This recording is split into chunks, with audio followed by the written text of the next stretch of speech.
Hi guys and welcome back. Today I wanted to do an update on the newly reformulated Estee Lauder Double Wear. If you haven't seen my original video, I will leave a link to it in the description box below. I go into some depth comparing it to the old formula and giving you a little bit of background about my first impressions. So since that video, I have been wearing the foundation every single day.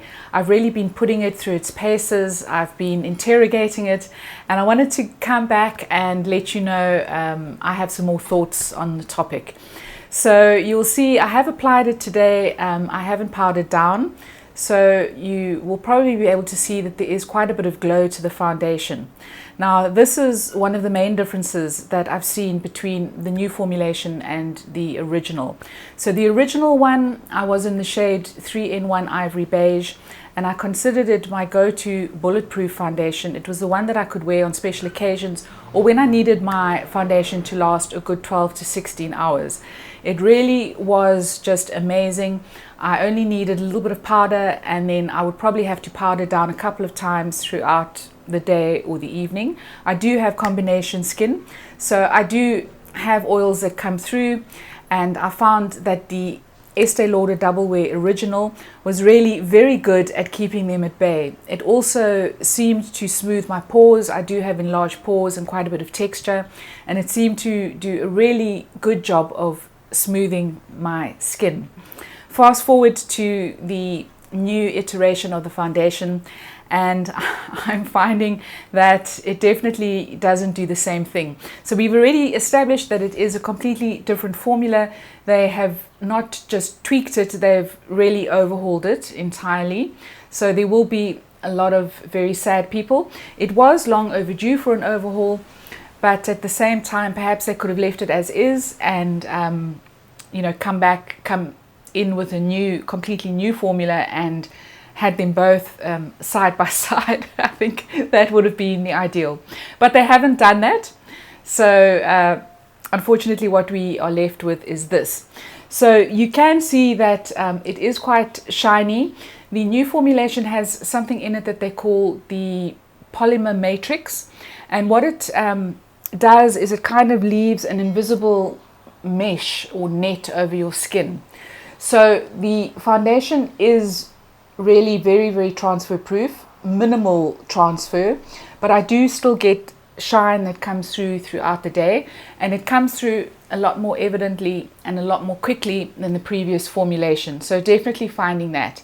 I'm also finding, dare I say it, that I think that the foundation oxidizes slightly. Now it's quite interesting. I went in store because I wanted to see if there wasn't perhaps another shade that was better suited to my skin.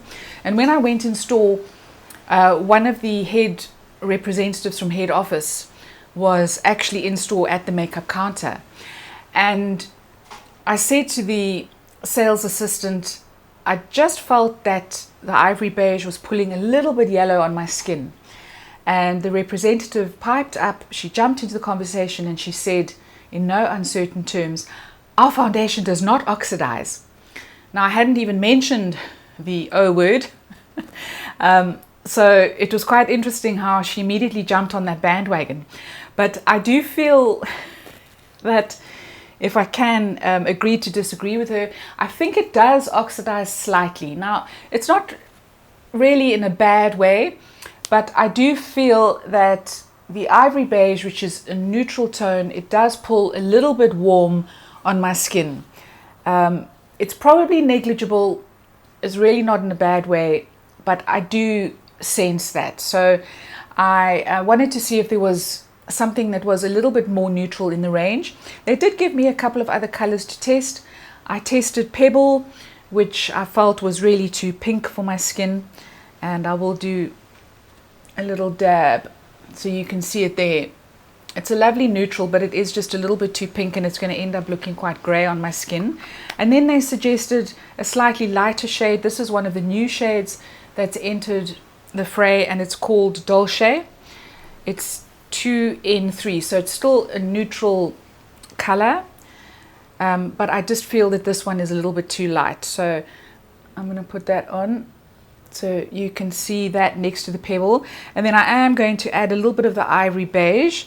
So the ivory beige is the shade that I was in the old formula, and it's probably the one that is still the best for my skin. So we're just going to apply a little bit there.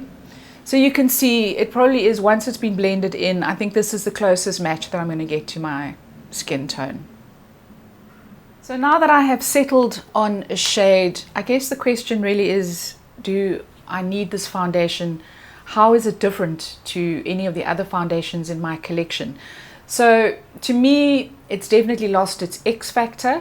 The original formula just had that X wow factor for me. There was just something about it. It was indescribable. It didn't have any skincare ingredients in it. It was quite a basic foundation, but I just really, really loved it. So the new one, obviously they've brought it in line with all the new foundations, the new high-end foundations that are coming out that all contain a whole lot of skincare. So I am just going to compare it to a couple that I have in my collection. It's very similar to the MAC Studio Radiance. So this one also has a lot of skincare in it, and also leaves quite a dewy finish on the skin. So I would say that the finish of this is very similar to the new Estee Lauder Double Wear. The only mitigating factor about the new Estee Lauder Double Wear is that it is transfer proof, as I've said, whereas all these other foundations I'm talking about, they do transfer in varying degrees. So I would say it's very similar to that one. And then I've got my Chanel Ultra Latent Velvet. I would say that the texture is very similar to this one. This one does contain a little bit of alcohol, which some people can find drying on the skin. And it's also very transfer resistant. I would say the Estee Lauder is even more so. And I would say that this one, the Chanel one, does have a slightly more matte finish. So definitely the Estee Lauder one, definitely getting the glow coming through. Now they do say it's been formulated with something called black algae for oil control properties. They also say that it's got 36-hour wear, and they say that it's more matte than the previous version. I have to disagree. I would say that it definitely has a glow to it, a luminosity, call it whatever you will, but I definitely don't find it as oil controlling as the original version. So that I can say at the outset. Another foundation that I can liken it to is the L'Oreal True Match. This one is very good in terms of their shade range. So they also have neutrals, warms and cools in their shade range, which makes it really easy to find a very good match for your skin. I do love this. I find that it's got a very smoothing effect on the skin. It does transfer just a little bit. Doesn't have the same staying power as the Estee Lauder, but it's definitely very, very similar to the new version. And then I thought I'd throw in the Revlon Color Stay. Now this one has really good longevity. It does have minimal transfer. I can get a really good shade match. I am in True Beige. And I think that this, out of all my foundations, this one is probably the one that's closest to the old Estee Lauder Double Wear. So it still doesn't hold a candle to the original, but it's probably the one that is closest in terms of shade match, longevity and oil control. So I would have to say that while the new formulation is really, really good, it is a lot lighter on my skin. It's not as medium to full coverage. It's more an everyday foundation. While I like it, I have to say that it has lost its X factor. It's lost its mojo, or what it was famous for. So I have to be really honest about that. And it's now just one of the rest. It's kind of just become another foundation with skincare benefits. So nothing that really, really stands out. There is a fantastic shade range. It comes in up to 70 shades, 60 in South Africa. So it really does cover a lot of bases from that point of view. But unfortunately, I would say that there's nothing that really stands out about it, apart from the fact that it hardly transfers at all. And as we are sitting here, it's really, really humid today, and I am breaking out in little beads of sweat on my upper lip. And I can say that I don't think that would ever have happened with the original formulation. So there you go.